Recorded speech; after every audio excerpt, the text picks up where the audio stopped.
Hello students, आज हम बात करेंगे हर्बेरियम के बारे में। What is herbarium? A herbarium is a collection of plants which have dried, pressed, mounted on herbarium sheets। ऐसे पौधों या प्लांट पार्ट्स का कलेक्शन जिन्हें सुखाकर प्रेस करके हर्बेरियम शीट्स पर माउंट किया जाता है। Identified and classified according to some approved system of classification, और किसी भी अप्रूव्ड क्लासिफिकेशन सिस्टम के अकॉर्डिंग उसे आइडेंटिफाई किया जाता है और क्लासिफाइड किया जाता है। लूका घीनी initiated the art of herbarium making by pressing and sieving specimens on sheet of paper। सबसे पहले लूका घीनी ने प्लांट पार्ट्स को प्रेस और सी करके हर्बेरियम तैयार किया था। हर्बेरियम। अब what is a herbarium? A collection of preserved plant specimens and associated data used for scientific studies. तो हर्बेरियम किसे कहा जाएगा? प्लांट स्पेसिमेन और उसके एसोसिएटेड डाटा जिसको हम साइंटिस्ट यूज करते हैं साइंटिफिक स्टडी के लिए।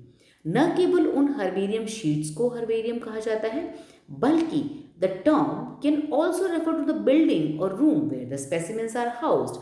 जहां पर ये हर्बेरियम रखे होते हैं उस बिल्डिंग या रूम को भी हर्बेरियम ही कहा जाता है। The scientific institute that not only stores but uses them for research, और जो साइंटिफिक इंस्टीट्यूट इन हर्बेरियम को स्टोर करता है और रिसर्च के काम में लेता है, उस इंस्टीट्यूट को भी हर्बेरियम ही कहा जाता है। तो कलेक्शन ऑफ प्लांट जो हर्बेरियम शीट्स हैं उनके कलेक्शन को भी हर्बेरियम कहा जाता है। जिस हाउस या बिल्डिंग में उन्हें रखा गया है उसे भी हर्बेरियम कहा जाता है, और जो साइंटिफिक इंस्टीट्यूट्स उनको रिसर्च में काम में लेते हैं और स्टोर करते हैं उसको भी हर्बेरियम ही कहा जाता है। The specimens may be whole plants or plant parts. These will usually be in dried form mounted on a sheet of paper। Normally जो स्पेसिमेंस हैं या तो वो पूरा प्लांट ही होंगे, अगर प्लांट्स छोटे हैं तो होल प्लांट को स्पेसिमेन के रूप में काम में लिया जाएगा, और अगर प्लांट्स बड़े हैं तो उसके प्लांट पार्ट्स को स्पेसिमेन के तौर पर ड्राइड फॉर्म में माउंट करके शीट्स पर लगाया जाता है। But depending upon the material, कई बार क्या होता है कि जो मटेरियल है वो इतना ज़्यादा फ्लैशी है उसको कि ड्राई करके शीट्स पर लगाना पॉसिबल नहीं होता है। तो उस कंडीशन में उन प्लांट पार्ट्स को हम एक प्रिजर्वेटिव जैसे अल्कोहल या फॉर्मेलिन के अंदर प्रिजर्व करके रखते हैं, या फिर अगर कोई वुडी पार्ट है जैसे कि वुड है तो उनको बॉक्सेस के अंदर स्टोर करके रखा जाता है। The specimen in a herbarium are often used as reference material in describing plant taxa। और किसी भी प्लांट टैक्सा को डिस्क्राइब करने के लिए रेफरेंस मटेरियल के तौर पर इन हर्बेरियम्स को काम में लिया जाता है। The same term is often used in mycology to describe an equivalent collection of preserved fungi। अब अगर जहाँ पर कोई प्लांट्स का जो कलेक्शन है उसे हम सिंपल हर्बेरियम कहते हैं, लेकिन अगर ये कलेक्शन सिर्फ और सिर्फ फंजाई का है, जहाँ पर जो भी प्लांट्स कलेक्टेड हैं वो सब फंजाई है, तो उस हर्बेरियम को हम फंजेरियम कहेंगे। इसी तरीके से अगर जो सारे स्पेसिमेंस हैं वो वुड के हैं तो इस तरीके के हर्बेरियम को हम ज़ाइलेरियम कहते हैं। सेम अगर हॉर्टिकल्चर से रिलेटेड जो भी प्लांट्स हैं या प्लांट पार्ट्स हैं उनका हर्बेरियम बनाया गया था उसे हम हॉर्टोरियम कहते हैं। Collection managements. अब जो हर्बेरियम बनाए जाते हैं उनका कलेक्शन किस तरीके से उसे रखा जाए, कलेक्ट किया जाए, वो मैनेजमेंट भी बहुत ज़रूरी है, क्योंकि बड़े बड़े हर्बेरियम्स में हज़ारों ऐसे स्पेसिमेंस रखे जाते हैं प्लांट्स के। इन हज़ारों स्पेसिमेंस को अगर पर्टिकुलर ढंग से मैनेज करके सिस्टमेटिक ऑर्डर में नहीं रखा जाए तो उनको ढूंढना या उनके बारे में स्टडी करना बहुत ही मुश्किल हो जाता है। इसीलिए इसका कलेक्शन मैनेजमेंट बहुत ज़रूरी है। A large herbarium may have hundreds of cases filled with specimen। यहाँ पर बहुत सारे बॉक्सेस या पार्टीशंस या रैक्स होते हैं जहाँ पर हज़ारों स्पेसिमेंस रखे गए हैं। तो नॉर्मली जो भी हर्बेरियम हैं वो एक स्टैंडर्ड सिस्टम को यूटिलाइज करते हैं इन स्पेसिमेंस को रखने के लिए। The specimen sheets are stacked in groups by the species to which they belong and placed into a large lightweight folder that is labeled on the bottom edge. तो यहाँ पर जो भी हर्बेरियम शीट्स हैं उनको एक लाइटवेट फोल्डर में arrange किया जाता है स्पीशीज के अकॉर्डिंग। मीन्स एक ही स्पीशीज की सारी हर्बेरियम शीट्स एक लाइटवेट फोल्डर के अंदर रखी जाती है और इस फोल्डर के बॉटम एज पर उस स्पीशीज का नाम लिख दिया जाता है, उसे लेबल कर दिया जाता है। अब अगर एक ही स्पीशीज की सारी शीट्स एक फोल्डर के अंदर है, अब इस तरीके से दूसरी स्पीशीज की भी सारी शीट्स दूसरे फोल्डर में होंगी। अब ये जो सारे फोल्डर्स हैं जो एक पर्टिकुलर एक ही जीनस के हैं, अब इन फोल्डर्स को जीनस के अकॉर्डिंग अरेंज किया जाता है। Groups of species folders are then placed together into larger, heavier folders by genus. अब एक ही जीनस में पाए जाने वाली विभिन्न स्पीशीज के फोल्डर को एक बड़े और हैवी फोल्डर के अंदर डाल दिया जाता है।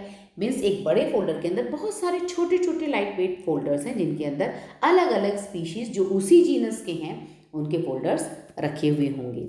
अब इन जीनस के फोल्डर्स को फैमिली के अकॉर्डिंग अरेंज किया जाता है। The genus folders are then sorted by taxonomic family according to the standard system selected for use by the herbarium. अब जो हर्बेरियम जिस सिस्टम ऑफ क्लासिफिकेशन को फॉलो करता है उसके अकॉर्डिंग हम जिस फैमिली का वो जीनस है उस फैमिली के रैक में या कैबिनेट के अंदर उन जीनस के फोल्डर्स को रख दिया जाता है। अब अगर सिस्टमैटिक ढंग से हर्बेरियम रखे गए हैं, मीन्स जितनी भी हर्बेरियम शीट्स एक स्पीशीज की हैं वो एक ही फोल्डर के अंदर हैं और एक जीनस में पाए जाने वाली सभी स्पीशीज के फोल्डर एक बड़े फोल्डर के अंदर हैं और एक ही फैमिली में पाए जाने वाले जीनस के सभी फोल्डर्स एक रैक में या कैबिनेट में अरेंज हैं क्लासिफिकेशन सिस्टम के according.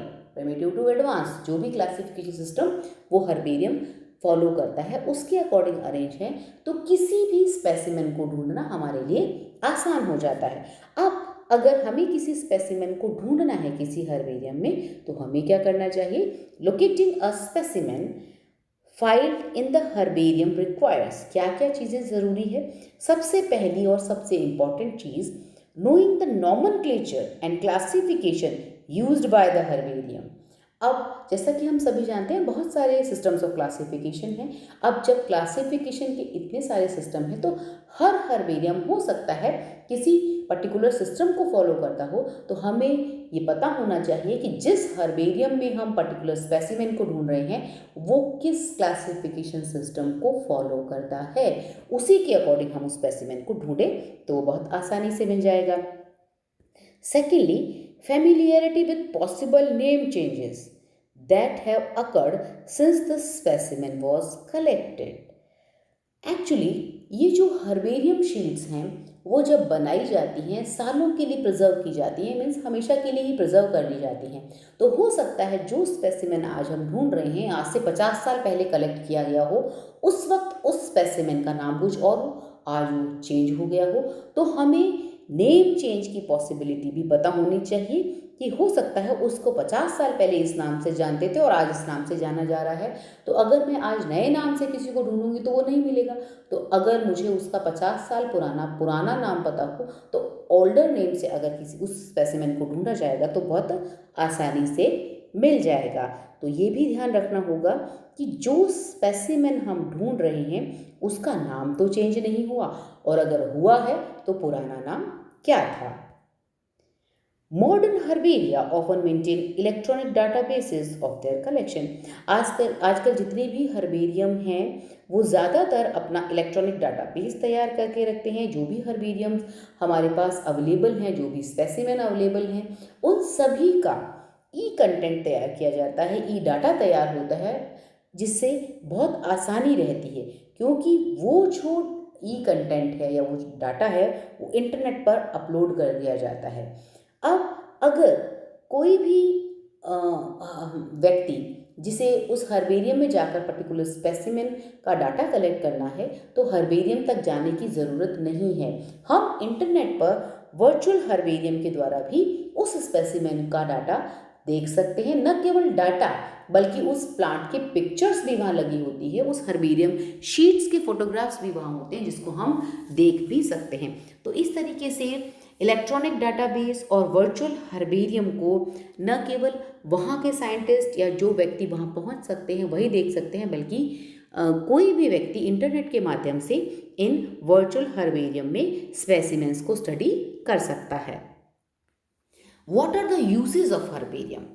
Herbarium collections can have great significance and value to science and have a large number of uses. Definitely science के लिए, साइंटिस्ट के लिए तो हर्बेरियम की वैल्यू है ही, क्योंकि बहुत सारी चीज़ें हैं, बहुत सारे प्लांट्स हैं जिनके जो विलुप्त हो जाते हैं या फिर अवेलेबल नहीं होते स्टडी के लिए, वो एक ही जगह पर एक तरीके से, जिस तरीके से लाइब्रेरी में सारी बुक्स हमें मिल जाती हैं, उसी तरीके से हर्बेरियम में सारे प्लांट्स अवेलेबल होते हैं स्टडी करने के लिए। Herbaria are essential for the study of plant taxonomy. अगर प्लांट टेक्सोनॉमी को स्टडी करना हो तो हर्बेरियम बेस्ट है। वहाँ पर न केवल मॉर्फोलॉजिकली हम उसे देख सकते हैं, बल्कि उसकी जो डाटा है वो सारी नॉलेज भी हम हर्बेरियम से ले सकते हैं। Second, the study of geographic distribution. Her plant specimen को जब कलेक्ट किया जाता है तो उसके साइड में एक डाटा लिखा जाता है, उसके बारे में डेट डाली जाती है, कहाँ से उस प्लांट को कलेक्ट किया गया उसके बारे में सारी जानकारी लिखी रहती है। तो अब हम हर्बेरियम की स्टडी करने से उसके जियोग्राफिक डिस्ट्रीब्यूशन के बारे में भी अच्छे से जान सकते हैं। थर्ड है the stabilising of nomenclature. Nomenclature के बारे में भी हम उससे अच्छे से जान सकते हैं। Fourth, identify the flora of an area. जैसा कि अभी बताया कि हर सीड्स के वहाँ पर लोकेशन लिखी रहती है कि किस लोकेशन से इस प्लांट को कलेक्ट किया गया है, तो पर्टिकुलर एरिया के फ्लोरा को भी आसानी से आइडेंटिफाई किया जा सकता है। Used in writing a field guide or manual to aid in the identification of plants that grow there. तो हम इसको फील्ड गाइड के तौर पर लिखने में भी काम में ले सकते हैं कि ये प्लांट्स कहाँ पर ग्रो करते हैं। Herbaria also preserve a historical record of change in vegetation over time. This is very important aspect in ecological aspect because time के साथ साथ हमेशा वेजिटेशन चेंज होता रहता है और बहुत सारी स्पीशीज़ हैं जो पर्टिकुलर टाइम के साथ एक्सटिंक्ट हो जाती हैं, विलुप्त हो जाती हैं। तो समय के साथ साथ एक जगह की जब इकोलॉजी चेंज होती है, एनवायरनमेंट चेंज होता है, तो वहाँ पे जो प्लांट अगर एक्सटिंक्ट हो गए हैं तो उन सब की जानकारी भी हमें हर्बेरियम से हो सकती है, क्योंकि पर्टिकुलर स्पेसिमेन जब प्रिजर्व किया गया था तो उसकी डेट और लोकेशन वहाँ पर लिखी हुई है हर्बेरियम शीट पर, और जब हम आज ढूंढ रहे हैं तो इस जगह पर वो प्लांट है ही नहीं, यहाँ से विलुप्त हो चुका है। तो जो एनवायरनमेंट में चेंज हुए, जो एनवायरमेंटल चेंज का इम्पैक्ट हुआ या ह्यूमन इम्पैक्ट हुआ, उसकी वजह से कौन कौन से पौधे एक्सटिंक्ट हो गए या क्या बदलाव हुआ, इन सारी चीज़ों की भी स्टडी की जा सकती है हर्बेरियम के द्वारा। Herbaria have also proven very useful as sources of plant DNA for use in taxonomy and molecular systematics.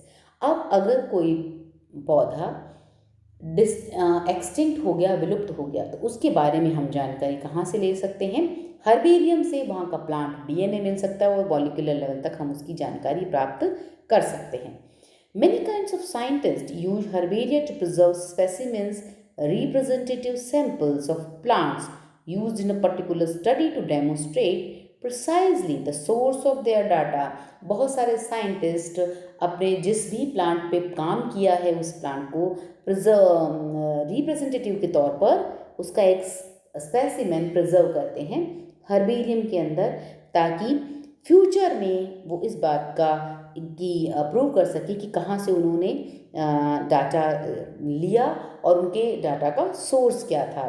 क्योंकि हो सकता है बाद में वो प्लांट उस जगह पर ना हो, उसकी कोई चेंज हो जाए, लेकिन वो प्लांट एज सच हर्बेरियम के रूप में प्रिजर्व है, तो वो फ्यूचर में भी वहाँ पर सेव रहेगा। Make your own herbarium.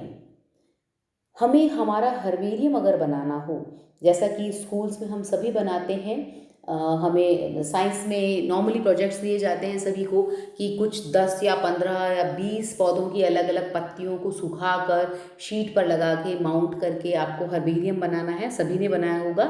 अगर हमें प्रोफेशनली किसी हर्बेरियम के लिए हर्बेरियम शीट्स बनानी है या हर्बेरियम बनाना है तो उसके कुछ पर्टिकुलर रूल्स हैं, कुछ गाइडलाइंस है जिसे हमें फॉलो करना होता है।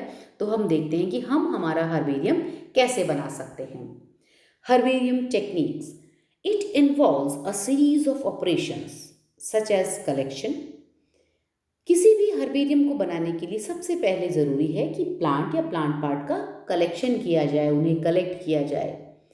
प्रेसिंग, उन्हें पेपर के ऊपर प्रेस कर लिया जाए, दो पेपर्स के बीच में।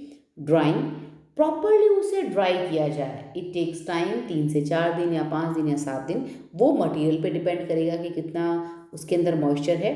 Proper drawing is must and positioning. अब जो भी प्लांट पार्ट हमने कलेक्ट किए, प्रेस करके ड्राई किए, उनको जब हम हर्बेरियम शीट्स पर लगाएं तो उनकी पोजीशन वही होनी चाहिए जो कि ओरिजिनल प्लांट में थी। तो उनकी प्रॉपर पोजीशनिंग भी ज़रूरी है। माउंटिंग, उनको उस शीट पर चिपकाना। एंड स्टिचिंग, उसको उस पर सिलना। लेबलिंग, यहाँ पर प्लांट पार्ट की लेबलिंग करना। फिलिंग एंड डिपोजिशनिंग, ये सारी चीज़ें बहुत ज़रूरी हैं कि हम प्रॉपर तरीके से करें। अब हम डिटेल में पढ़ेंगे कि किस तरीके से हर स्टेप को करते वक्त कुछ सावधानियां रखी जाएं कि हर्बेरियम शीट्स परफेक्ट बने। अब सबसे पहला था कलेक्शन। अब जब हम कभी भी प्लांट कलेक्शन के लिए जाते हैं तो हमारे पास कुछ फील्ड इक्विपमेंट्स होने चाहिए कि हम उनके सहायता से प्लांट्स को कलेक्ट कर पाएँ। यहाँ पर कुछ टूल्स दिखाए गए हैं, प्लांट कलेक्शन एंड प्रिजर्वेटिव के कुछ टूल्स हैं। सबसे पहले देखिए नाइफ है, क्योंकि अगर हम किसी प्लांट को कलेक्ट करते हैं और अगर हम उस लीफ या किसी हर्ब की किसी स्टेम को तोड़ रहे हैं तो उसको तोड़ने की बजाय हमें वहाँ से काटना होता है, क्योंकि तोड़ने पर वो टेढ़ा मेढ़ा होगा और आसपास के प्लांट पार्ट को भी हर्ट करेगा। उससे बचने के लिए हम सिर्फ नाइफ से या किसी स्मूथ ब्लेड से या सीजर से प्लांट पार्ट को काटते हैं इसके लिए। और कुछ प्लांट पूरे छोटे छोटे हैं, उनको डिग करके निकालना पड़ता है, खुरपी टाइप इंस्ट्रूमेंट, जैसे ड्रगर दिखाया गया है सी में। सीजर्स है काटने के लिए।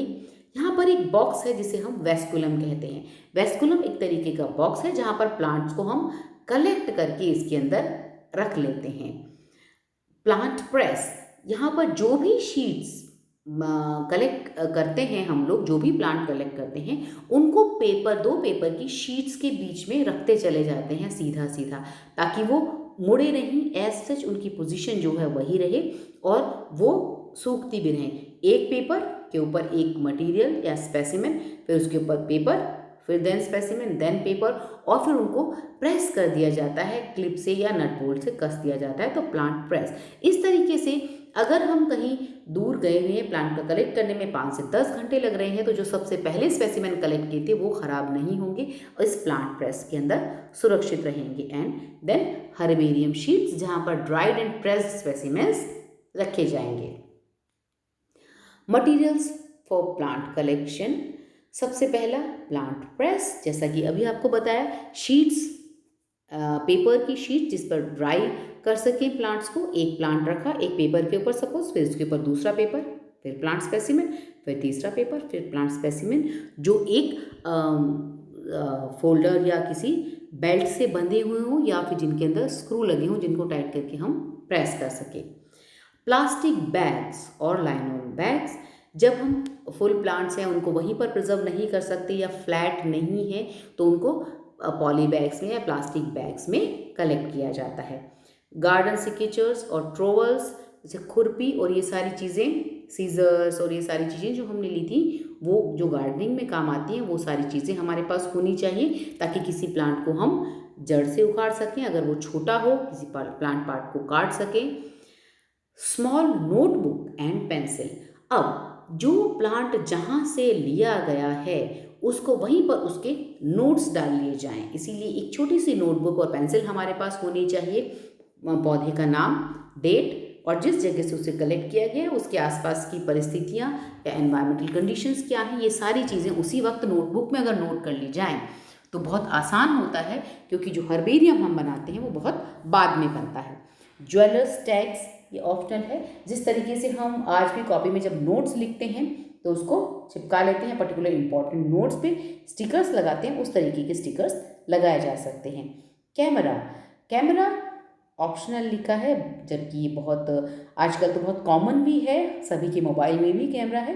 तो जब हम कैमरा ले जाते हैं तो जहाँ पर जो प्लांट की नेचुरल एनवायरनमेंट में जैसे ग्रो कर रहा है उसकी हम पिक्चर ले सकते हैं।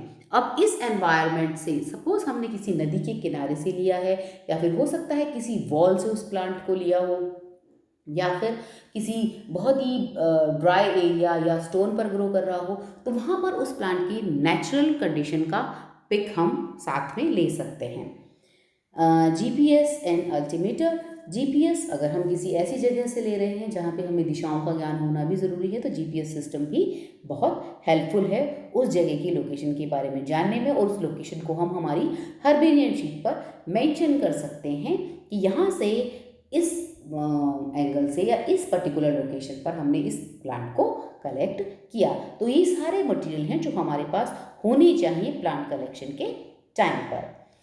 Now plant specimen should beer flowers and fruits if present. अगर किसी भी प्लांट के अंदर फ्लावर्स और फ्रूट्स हैं तो उसे हमें प्लांट स्पेसिमेन में ज़रूर लेना चाहिए, क्योंकि ज़्यादातर जो क्लासिफिकेशन किया जाता है वो फ्लावर्स और फ्रूट्स के द्वारा ही किया जाता है। बहुत सारे कैरेक्टर्स हैं जिनको बेस बना करके क्लासिफिकेशन किया जाता है। ये रिप्रोडक्टिव पार्ट बहुत ही इंपॉर्टेंट फीचर होते हैं किसी भी प्लांट का। तो प्लांट स्पेसिमेन को कलेक्ट करते वक्त फ्लावर्स और फ्रूट्स को इफ़ पॉसिबल ज़रूर कलेक्ट करना चाहिए। Herbaceous small plant specimen should be collected with the roots or other underground parts. अगर प्लांट बहुत ही छोटा है, पौधे बहुत छोटे हैं, जिस तरीके से ग्रासेस होती हैं या ब्रायोफाइट्स होते हैं या टेरिडोफाइट्स होते हैं, उनको विद रूट आप कलेक्ट करेंगे पूरे प्लांट को। A twig of about 25 centimeter with leaves and flowers will form an ideal material. अगर एक आइडियल मटेरियल देखा जाए तो लगभग 25 सेंटीमीटर बड़ा हमारा स्पेसिमिन होना चाहिए, जिसके अंदर लीव्स भी आ जाएं, फ्लावर्स भी आ जाएं। Note sheets number and data recorded in the field notebook. जो फील्ड नोटबुक आप अपने साथ ले जाते हैं उसमें सबसे पहले शीट नंबर डालिए कि इस शीट नंबर पे इस प्लांट को कलेक्ट किया गया, इसकी लोकेशन ये थी, इसका नाम ये था, इसके अंदर लीफ, फ्लावर या स्टेम या जो भी पार्ट आपने लिया है होल प्लांट, उसकी सारी डिटेल वहाँ पर लिखी होनी चाहिए। Soon after the specimens are collected, they should be pressed in the field itself. जो कि हमने बताया कि आपको जो प्रेसर है वो अपने साथ ले जाना है फील्ड में ही जहाँ हम प्लांट कलेक्ट करते हैं, क्योंकि कुछ प्लांट थोड़ी ही देर बाद मुरझा जाते हैं, उनकी शेप बिल्कुल चेंज हो जाती है। तो हमें क्या करना है, उन स्पेसिमेंस को जहाँ से कलेक्ट किया गया है वहीं पर तुरंत उन्हें जो प्रेसर है उसके अंदर डाल करके शीट्स के बीच में रख करके प्रेस कर देना चाहिए। Collect specimens in dry conditions. हमेशा स्पेसिमेन को ड्राई कंडीशन में कलेक्ट करना चाहिए, क्योंकि अगर वो बहुत ज़्यादा गीला है तो क्या होगा, उसको ड्राई करने में टाइम लगेगा, क्योंकि जो भी हर्बेरियम शीट्स बनाई जाती हैं वो ड्राई करके ही बनाई जाती हैं। अगर वो स्पेसिमेन पहले से ही बहुत गीला है, इनफैक्ट वेट है, तो उसे ड्राई करना बहुत मुश्किल होगा। कोशिश करें कि जो स्पेसिमेन हम कलेक्ट करें वो ड्राई हो। A good time being mid-morning after the dew has dried but before the heat of the day causes plants to wilt. जो मोस्ट सूटेबल टाइम है प्लांट कलेक्शन के लिए वो मिड मॉर्निंग माना जाता है, क्योंकि सुबह सुबह जो ओस की बूंदें हैं वो ज़्यादातर प्लांट पार्ट्स पर लगी रहती हैं, नमी होती है प्लांट पार्ट्स पर, जबकि हमें ड्राइड सैंपल चाहिए, ड्राइड स्पेसिमेंस चाहिए। तो जब सुबह की नमी ख़त्म हो जाए और दोपहर जहाँ पर बहुत तेज़ सनलाइट है जिसकी वजह से पौधे मुरझा जाते हैं, उनको मुरझाने से पहले ही यानी कि मिड मॉर्निंग में ही कलेक्ट करना बेस्ट टाइम माना जाता है। If specimens are at all wet or you need to wash soil off the roots then dry them carefully before pressing. और अगर हमारा जो स्पेसिमेन है वो बहुत गीले हैं, क्योंकि हमें उसकी जड़ों में या कहीं सॉइल लगी हुई थी, प्लांट को पहले धोना पड़ा, तो अब जब उसको धोया गया है तो ध्यान रखें कि प्रेस करने से पहले उसे थोड़ा सुखा लिया जाए। Use a pencil for these notes rather than a pen because any damp or wetness can cause ink to smudge and be unreadable. अब अगर जो नोट्स हम लिख रहे हैं, डेफिनेटली हमारा काम है प्लांट्स को कलेक्ट करना। हम खुरपी से ज़मीन को खोद रहे हैं, प्लांट्स को निकाल रहे हैं, जो प्लांट पार्ट्स पे मिट्टी लगी है उसे धोना है, और जो शीट्स हैं वो भी वहीं रखी जाएंगी। तो कोशिश करें कि शीट्स पर लिखा जाए वो पेंसिल से ही लिखें, क्योंकि जब हम पेन से लिखते हैं तो उनके इंक के फैलने की संभावना रहती है। इसीलिए हमेशा पेंसिल यूज़ करनी चाहिए जब आप फील्ड में नोट्स डाल रहे हैं, क्योंकि हो सकता है नोट्स रखने के बाद जब आप आएँ अपनी लैब में तब तक वो इंक फैल चुकी हो और जो हमने डाटा लिखा था वो हमारा अनरीडेबल हो जाए। If possible you should select the mature plant parts. जब भी पूरे जो प्लांट्स का डेवलपिंग स्टेज है वहाँ पर यंग और मेच्योर प्लांट पार्ट के एनाटॉमी में या मॉर्फोलॉजी में भी बहुत डिफरेंस होता है। तो कोशिश करें कि जो प्लांट स्पेसिमेन हम लें वो मेच्योर प्लांट पार्ट का लें, वरना अगर इमेच्योर का लिया है तो वो हमारे आइडेंटिफिकेशन को रॉन्ग भी कर सकता है।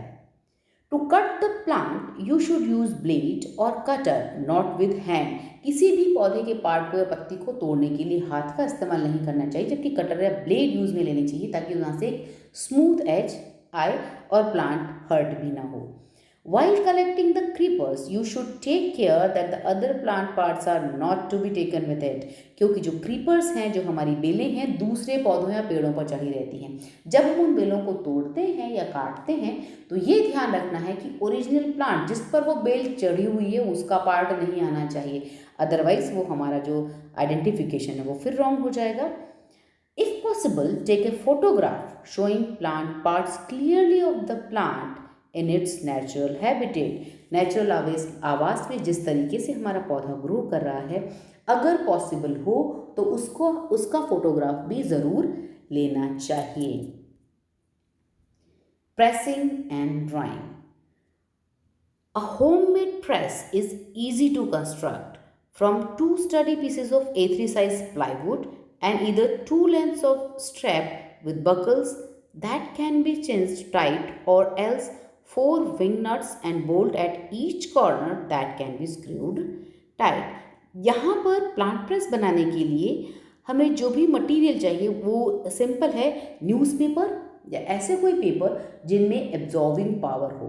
इस तरीके के पेपर्स, एक पेपर के ऊपर हम मटेरियल या स्पेसिमेन रखेंगे, फिर दूसरा एब्जॉर्बिंग पेपर या न्यूज़पेपर, देन थर्ड मटेरियल, फिर पेपर, मटेरियल, पेपर। इस तरीके से हम एक प्रेसिंग मशीन बना सकते हैं। उसके लिए हमें उन सभी पेपर्स को बाद में या तो बेल्ट से कस दिया जाए या फिर उनके चारों कोनों पर नट बोल्ट लगा दिए जाएं, जो बाद में टाइट कर दिए जाएं और उसमें जो भी मटेरियल रखा है वो प्रॉपरली प्रेस हो सकता है।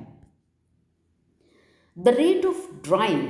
अब जो ड्राइंग है मीन्स पौधों को सुखाना है, क्योंकि जब हमने प्लांट पार्ट या प्लांट्स को कलेक्ट किया उससे पेपर्स के बीच में प्रेस करके रख दिया, राइट। अब ये ज़रूरी नहीं है कि सूख जाए, वैसे ही पड़े पड़े। बहुत बार क्या होता है कि जो प्लांट पार्ट है उनके अंदर मॉइस्चर बहुत ज़्यादा है, तो हमें जिस पेपर के अंदर रखा है उस पेपर को बार बार बदलना पड़ता है। तो इस तरीके से हमें ड्राइंग करने के लिए बहुत सारी चीज़ों का ध्यान रखना पड़ता है। सबसे पहले तो the rate of drawing is dependent on the plant material being pressed. अब सबसे पहले जो हमारा ड्राइंग का प्रोसेस है वो किस पर डिपेंड करेगा? जो प्लांट मटीरियल हम ड्राई कर रहे हैं, अगर उसके अंदर मॉइस्चर बहुत ज़्यादा है तो डेफिनेटली वो बहुत टाइम लेगा, अगर कम है तो वो जल्दी ही ड्राई हो जाएगा। ऐसे ही temperature, pressure and the paper used. अब जिस रूम में या जिस जगह पर हम उसको ड्राई कर रहे हैं वहाँ का टेम्परेचर ज़्यादा है तो बहुत आसानी से ये ड्राई हो जाते हैं, लेकिन अगर रेनी वेदर है, मॉइस्चर कंडीशन है, तब क्या होगा? वो ड्राई होने में टाइम लग जाएगा। प्रेशर, कितने उसे दबाव में हमने रखा है, कितना ज़्यादा हमने उसे प्रेस किया है। एंड द पेपर यूज, और जो पेपर हमने यूज़ किया है उसकी क्या क्वालिटी है, एब्जॉर्प्शन पावर क्या है, इन सभी बातों पर डिपेंड करेगा कि हमारा जो स्पेसिमेन है वो कितनी जल्दी और कितना परफेक्ट ड्राई होता है। ड्राइंग में occur within 2 to 4 days, but often takes somewhat longer, कभी कभी ये ज़्यादा टाइम भी ले लेता है, 2 से 4 दिन में सूख जाते हैं अगर उसे प्रॉपरली प्रेस करके रखा जाए। Quick drying is preferred as it helps retain the natural colors and preserve and prevents decay and mold formation. हमेशा क्विक ड्राइंग को प्रेफरेंस दी जाती है क्योंकि जितना लंबा समय लेगा कोई भी पौधा ड्राई होने में, उसके इन्फेक्शन होने की या मोल्ड या बैक्टीरिया ग्रो करने की संभावना उतनी ही ज़्यादा है और जो नेचुरल कलर है वो भी डिस्ट्रॉय होते हैं। अब जो पौधा जितना जल्दी ड्राई होगा उसके डैमेज होने की संभावना भी उतनी ही कम होगी। इफ ड्राइंग थिक और fleshy material, change the sheets of drying paper more often. अगर आपको लग रहा है कि मटेरियल फ्लैशी है या मॉइस्चर बहुत ज़्यादा है तो ड्राइंग पेपर, जो पेपर्स हमने लिए हैं एब्जॉर्प्शन के लिए, प्रेसिंग पेपर्स लिए हैं, उनको हमें समय समय पर बदलना होता है। If you are not experience than it is best to avoid very succulent material. और अगर जैसा कि आप देखते हैं जितने भी सकुलेंट्स हैं, जैसे एलोवेरा की लीफ ही मान लीजिए, एलोवेरा अगर हम उसको सुखाते हैं तो क्या होगा, वो बहुत ज़्यादा चिपचिपा है, मोटा है, कितना भी अखबार बदल लें, कितना भी उसको रख लें, वो सड़ ही जाएगा या ख़राब ही होगा। एक तरीके से हम उसका ड्राई स्पेसिमेन नहीं बना सकते हैं। अगर ऐसी कंडीशन हो तो इस तरीके के मटेरियल को सुखाने की बजाय प्रिजर्वेटिव में रखना ही बेस्ट होता है। They are very difficult to dry completely and mounted moist are liable to become discolor and smelly. Definitely वो बैक्टीरिया भी ग्रो करेंगे, फंजाई भी ग्रो करेगी तो वो खराब हो जाएंगे। If your specimen are not completely dry, mold may develop or then and this can be very dangerous if breathe in the spores. और अगर हमारा मटेरियल पूरी तरीके से ड्राई नहीं है और वहाँ पर उस एनवायरनमेंट में अगर हम सांस लेते हैं तो ये हमारे लिए बहुत ही हार्मफुल है। अब अगर आप चाहते हैं कि प्रॉपर ड्राइंग हो तो क्या करना चाहिए, हमें ऐसी कंडीशन जहाँ पर ह्यूमिड कंडीशन है या इस तरह का क्लाइमेट है तो वहाँ पर रूम का टेम्परेचर बढ़ा देना चाहिए, हीट को यूज़ करना चाहिए। और रूम टेम्परेचर अगर बढ़ा दिया जाएगा तो ड्राइंग का प्रोसेस फास्ट हो जाएगा और जो स्पेसिमेन ड्राई किए जा रहे हैं उनकी क्वालिटी बेटर होगी और हम अच्छे से स्पेसिमेन को प्रिजर्व कर पाएंगे। तो this is the process of collecting the plants. उसके अंदर क्या क्या हमें प्रिकॉशंस लेने हैं, प्रेसिंग, किस तरीके से हम उसे प्रॉपरली प्रेस कर सकते हैं, देन ड्राइंग में हमको उसको सुखाने में किस किस तरीके से प्रिकॉशंस लेने चाहिए। Now we will discuss about mounting. अब इसे जब हम किसी कार्टिलेज पेपर या A3 साइज हमारी हर्बेरियम शीट्स पर माउंट करते हैं तब क्या करना चाहिए। यहाँ पर cartilage paper for mounting your specimen should preferably be A3 size। यहाँ पर जो एक्यूरेट साइज है, जो प्रोफेशनल हर्बेरियम्स होते हैं वहाँ पर होते हैं तो A3 साइज के ही यूज़ किए जाते हैं। अब इन हर्बेरियम्स में A3 साइज के कार्टिलेज पेपर, अब इन कार्टिलेज पेपर्स को जब हम A3 साइज में काट रहे हैं तो ध्यान रखें कि जो उसके एजेस हों वो स्ट्रेट हों, क्लीन हों, हाथ से ना फाड़े जाएं, उनको किसी ब्लेड से या कटर से प्रॉपरली काटा जाए, they will look better. Using only one side of your thick A3 cartilage paper. हमेशा ध्यान रखें कि प्लांट्स को चिपकाने के लिए उसका एक ही साइड यूज़ लें, एक ही स्लाइड में अपना स्पेसिपेन हम चिपकाएंगे, बोथ साइड्स पर उसे अरेंज नहीं करेंगे क्योंकि किसी भी एक साइड पर जब हम गम या ग्लू लगा करके स्पेसिमेन को चिपकाते हैं तो वैसे ही बहुत थिक हो जाता है और गीला हो जाता है। अगर उसके दूसरी साइड पे भी हम प्लांट चिपकाएंगे तो वो डेफिनेटली ख़राब हो जाएगा। इसीलिए जो पेपर यूज़ किया जाए उसका सिर्फ एक साइड यूज़ करें। Don't try to arrange flowering stems artistically in a separate fashion. Remember you are aiming to show the viewer what the plant look like in nature. तो हमेशा जब भी माउंटिंग करें तो प्लांट के अलग अलग पार्ट हमने सुखा लिए हैं, लेकिन जब हम A3 साइज हर्बेरियम शीट्स पर उनको अरेंज कर रहे हैं तो उन प्लांट पार्ट्स को उसी सीक्वेंस में अरेंज करें जैसा कि वो नेचुरल प्लांट के अंदर लगा रहता है। अगर हमारा प्लांट जैसा कि एक्साइल है तो एक्सिस पर ही लगाएं, टर्मिनल है तो टर्मिनल ही लगाएं, लीव्स का अरेंजमेंट ऑल्टरनेट है तो उन्हें ऑल्टरनेट ही रखें, ऑपोजिट है तो ऑपोजिट। जिस तरीके से जो नेचुरल प्लांट में हमारा अरेंजमेंट है, हर्बेरियम शीट्स पर स्पेसिमेंस को अरेंज करते वक्त भी हमें उसी पैटर्न में माउंट करना चाहिए हमारे प्लांट पार्ट्स को। देखिए इस तरीके से जहाँ पर ये शीट्स में दिखाया गया है कि इन जो लीव्स हमें दिखाई दे रही हैं, इन लीव्स को इन्होंने अलग से यहाँ पर देखिए इस तरीके से जो लीव्स हैं ये इन्होंने अलग से ड्राई की, और जो फ्लावर है वो अलग से इन्होंने ड्राई किया। लेकिन जब ये माउंट करते हैं तो यहाँ पर वो इसी तरीके से माउंट करके उसको लगाते हैं जहाँ पर उसमें रखा गया था, इन या नेचुरल कंडीशन में हमारा प्लांट्स था। लेबलिंग, अब जो भी हर्बेरियम शीट्स है उसके साइड में हमेशा एक डाटा लिखा रहता है, उसके बारे में पूरी इंफॉर्मेशन होती है, जिसे हम लेबलिंग कहते हैं। लेबलिंग के अंदर हमेशा ध्यान रखना है कि वो हमेशा बॉटम एज पर राइट साइड में लिखी जाती है। Name of organisation with which specimen plant originated, जिस ऑर्गेनाइजेशन के लिए हम उसको कलेक्ट कर रहे हैं उसका नाम। नेम ऑफ द फैमिली, जिस फैमिली को हमारा पर्टिकुलर प्लांट बिलोंग करता है, फैमिली का नाम। Botanical name of the plant.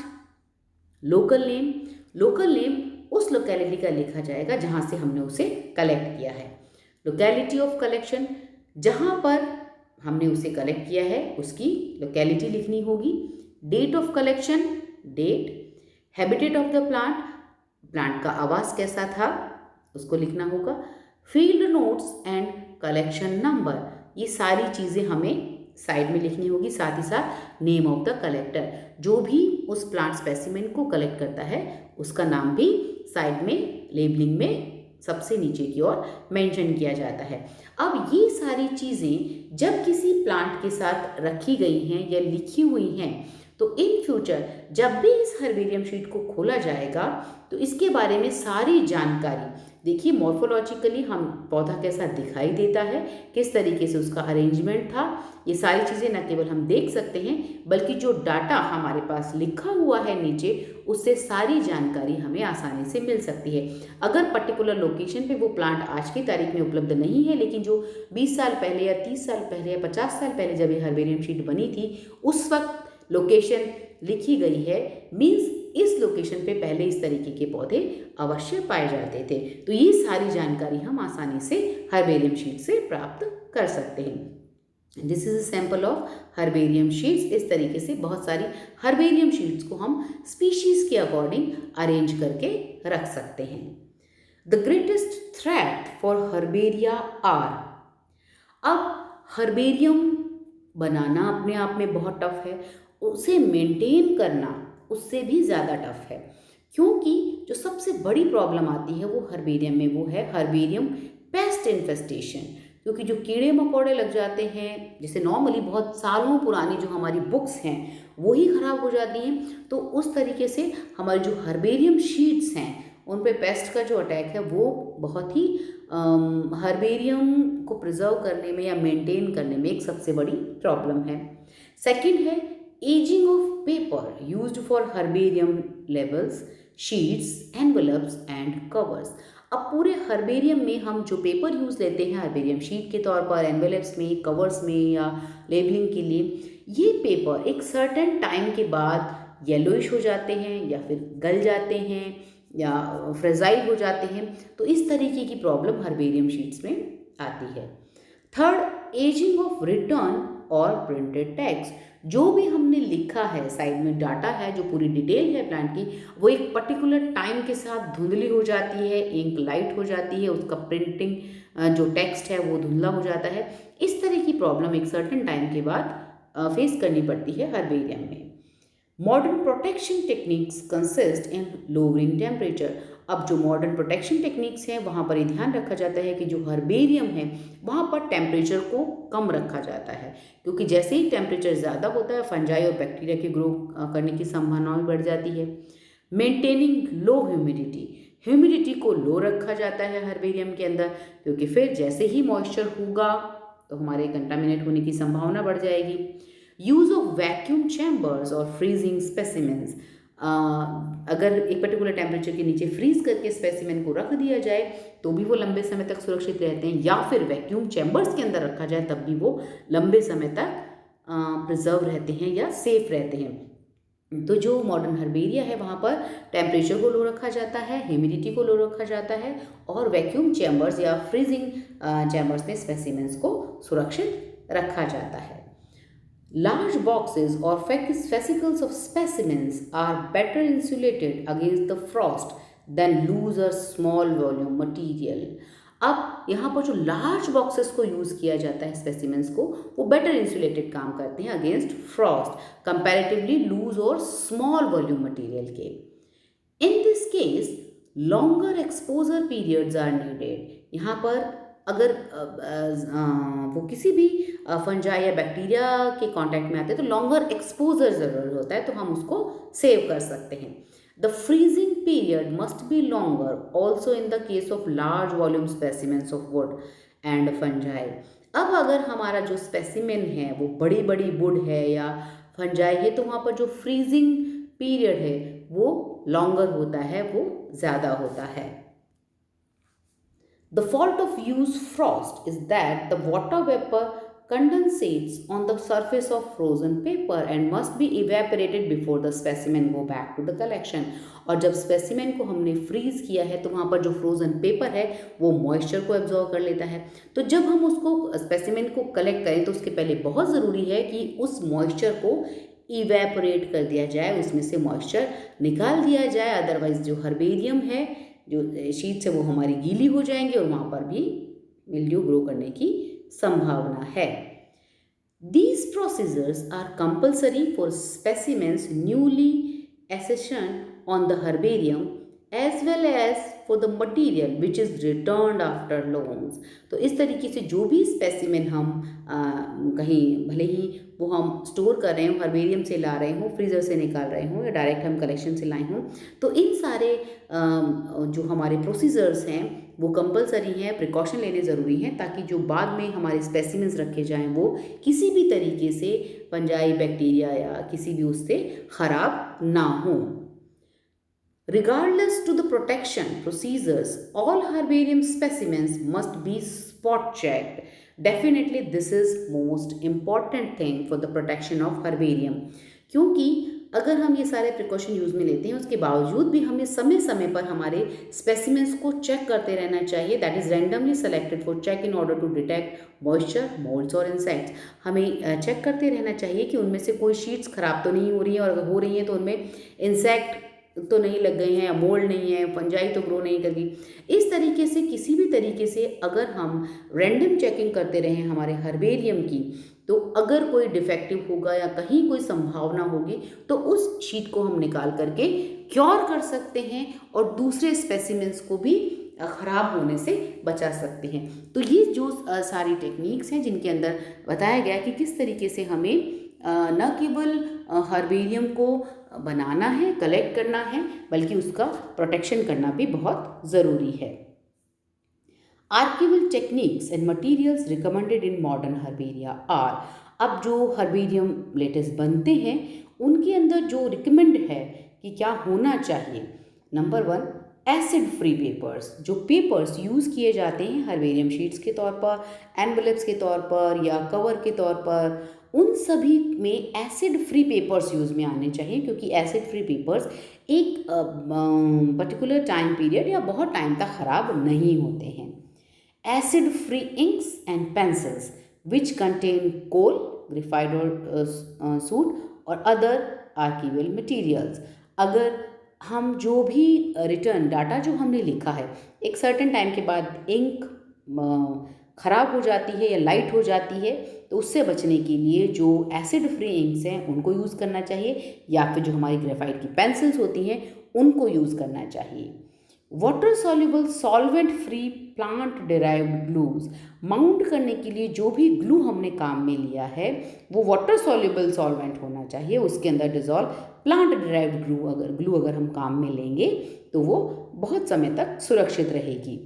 The former use of toxic fumes or ultraviolet lamps reduce the flexibility of the paper and dried plant specimen। तो इस तरीके से जो टेक्निक्स हैं उनके बारे में बताया गया कि क्या क्या चीज़ें या प्रिकॉशन हम काम में ले सकते हैं to reduce the flexibility of the paper and dried plant specimens. अब जो हमारा हर्बेरियम है, उस प्रोजेक्ट का मुख्य उद्देश्य क्या है? To study on various plants. किसी भी हर्बेरियम में हम विभिन्न प्रकार के प्लांट के बारे में स्टडी कर सकते हैं, क्योंकि एक हर्बेरियम के अंदर हजारों प्रकार के स्पेसिमेंस रखे होते हैं और उनके अंदर उनका डाटा सुरक्षित रहता है। उसके अंदर ऐसे भी प्लांट होते हैं जो आज एक्सटिंक्ट हो चुके हैं, या फिर उनकी लोकेशन चेंज हो चुकी है, या उनका फॉर्म बदल चुका है, तो उनके बारे में भी हम आसानी से ज्ञान प्राप्त कर सकते हैं। और न केवल वो प्लांट न केवल हम उसका नॉलेज या डाटा कलेक्ट कर सकते हैं, बल्कि उनके डीएनए से और भी बहुत सारी जानकारी प्राप्त की जा सकती है। तो वेरियस प्लांट्स की जो स्टडी है वो हमारे हर्बेरियम से कर सकते हैं। To contribute to scientific studies, definitely ये हर्बेरियम साइंटिफिक स्टडी में, टैक्सोनॉमिक क्लासिफिकेशन में, नॉमेनक्लेचर में, टैक्सोनॉमी में हर्बेरियम बहुत यूज़फुल हैं। To preserve the catalogues of seeds and dried herbarium plants, ये सीड्स और ड्राइड हर्बेरियम प्लांट्स को प्रिजर्व करने के रूप में भी काम में आते हैं। To maintain plants on the edge of extinction, the most important thing, ऐसे बहुत से प्लांट्स या एनिमल्स जो हमारे रेड डाटा बुक के अंदर हैं, जिनमें मालूम है कि ये एक्सटिंक्ट होने वाले हैं, अगर इन प्लांट्स को हम मेंटेन करें एक हर्बेरियम के रूप में, तो बहुत टाइम बाद भी हम उसके बारे में न केवल जानकारी प्राप्त कर सकते हैं, जबकि उनका डीएनए भी हमारे पास सुरक्षित रह सकता है। खास तौर से उन पौधों को हम बचा सकते हैं जो एक्सटिंक्शन के कगार पर हैं। To inform the students and public about these plants, और डेफिनेटली जो प्लांट एक्सटिंक्ट हो गए हैं उनके बारे में अगर जानकारी देनी हो, तो ये हम न केवल पब्लिक को बल्कि स्टूडेंट्स को भी हमारे इन प्लांट्स के बारे में जानकारी दे सकते हैं। और जो नॉर्मल प्लांट्स हैं, वो सारे प्लांट्स के बारे में भी हमें जानकारी मिल सकती है, किसके द्वारा? हर्बेरियम के द्वारा। To inform them the effect of global warming on ecological system. अब हमारे इकोलॉजिकल सिस्टम में जो ग्लोबल वार्मिंग का इफेक्ट आ रहा है, ये सारी जानकारी भी हम हर्बेरियम के थ्रू दे सकते हैं, क्योंकि हर्बेरियम में अलग अलग आवास से, अलग अलग हैबिटेट से, अलग अलग समय पर बहुत से प्लांट्स कलेक्ट किए गए हैं।